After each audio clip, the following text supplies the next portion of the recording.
dajale nit ku weex ak nit ku ñuul donc bu ñu demee tey ba romb statut fair play boobu ba di faat ay nit vraiment nag jaratu ko. mais oui mais c'est désolant et c'est triste pour l'Afrique et ñi nga xam ne ñoom la ñuy wax la locomotive de l'Afrique ces pays-là lii la ñuy offrir à l'Afrique gis nga man ca njalbeen ba laa ne leen du yomb déedéet parce que ba ñu commencé ci Coupe d'Afrique bi dañoo fexe ba conditions yi nga doon amee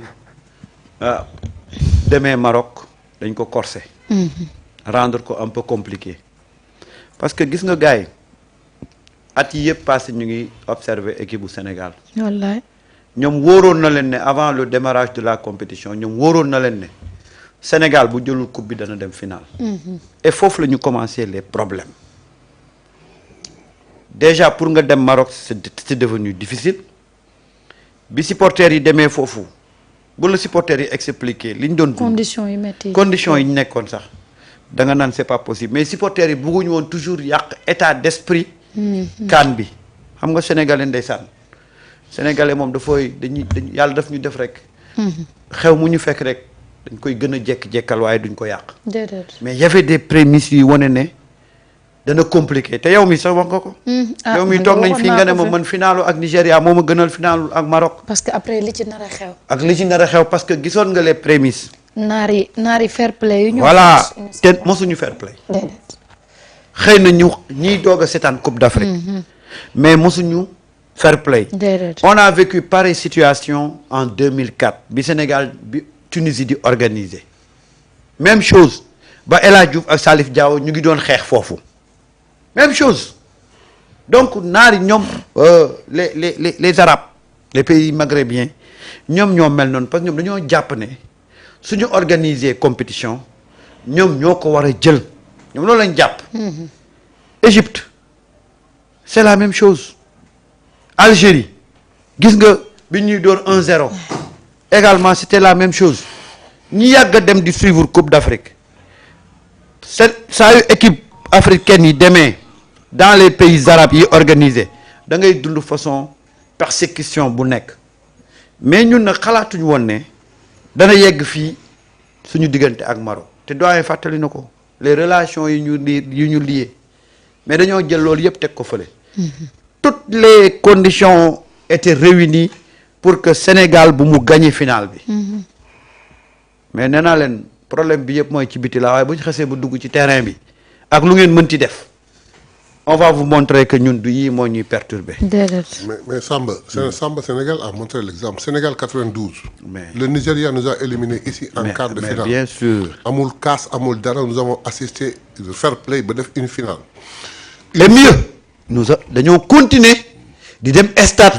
di seetaan ba match yoo xam ne Sénégal sax football ko bay xoolal les pays arabes su seen équipe footballut du ñu dem ci stade mais dem après le penalty tout le Maroc est rentré. voilà 85% du 90%. ñoom ñëpp dem nañ benn yoon laa mën a fustiger le comportement des Sénégalais te jàppwuñu les Togolais quand on nous a éliminés ici. te ñu toj fédération bi stade bi suñu yëfu bopp la ñu wax.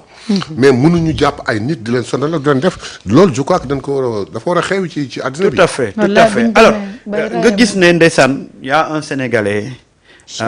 du nom de Cheikh Diouf bu ñu ne dafa mujj faatu gannaaw ba nga xamee ne dañ ko agressé jam ko. nee na jam-jam yi dafa bëre. voilà mu faatu. ci yàlla. yal na ko yàlla yërëm. amiin amiin mais c'est honteux c'est honteux. beneen bi mooy y avait 17 Sénégalais.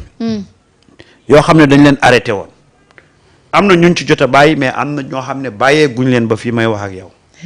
loolu il faudra. voilà na suñu autorités yi dem xool pour ñu mën leen libérer voilà un peu. te balaa ñu leen libérer lu ma leer ni leer dinañ leen torturer fi ñu leen téye. mais il faut ñu dem xool ñi ñu jàpp.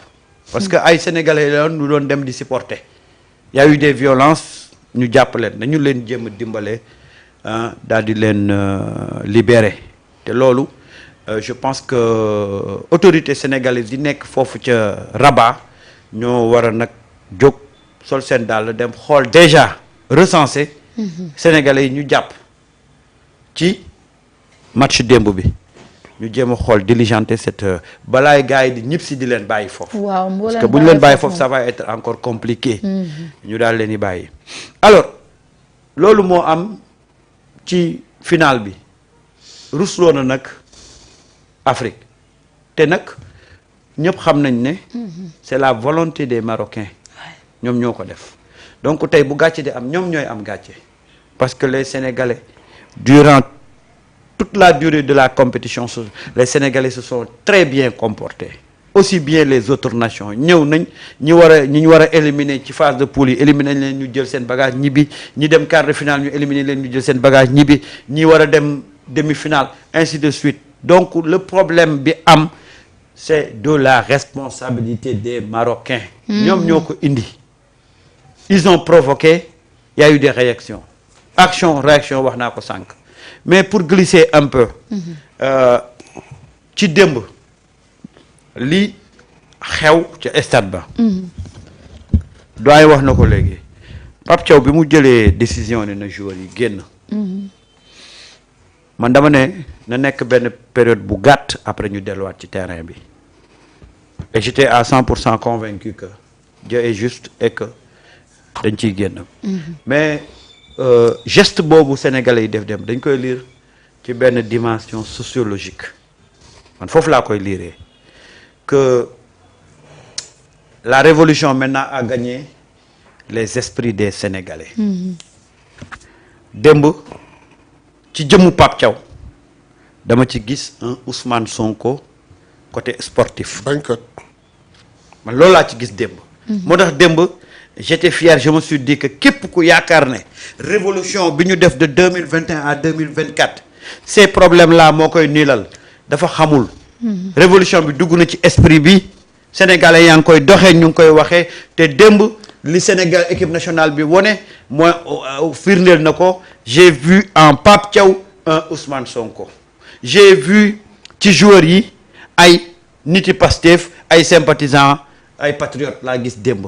moo tax je me suis dit que moi dama ci am benn fierté parce que je me suis dit que enfin aujourd'hui on a un peuple boo xam ne tey ils ont compris et ils se sont appropriés cet esprit révolutionnaire là Marieta te loolu lañ doon ñaan fépp fu ñu mënti dem Marieta le Sénégal dootul nangooti la doon am. Samba dafa am ñoom dañ doon souhaiter finale ak Sénégal. Ouais. En disant que le Sénégal était la meilleure équipe.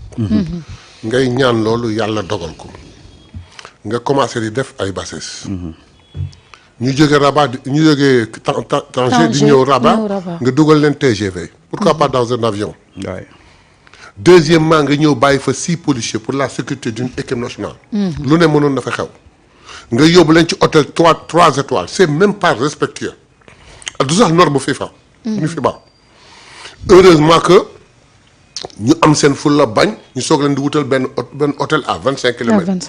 mu am un problème de terrain d'entraînement. qu'est-ce que le Sénégal a fait Sénégal def benn communiqué. alerté loolu rek waroon na mën a tax ñu xam.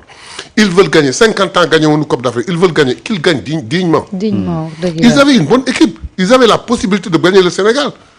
parce que match bi dem na équilibre à un certain moment boo xam ne ça a balancé n'importe qui des équipes pouvait gagner.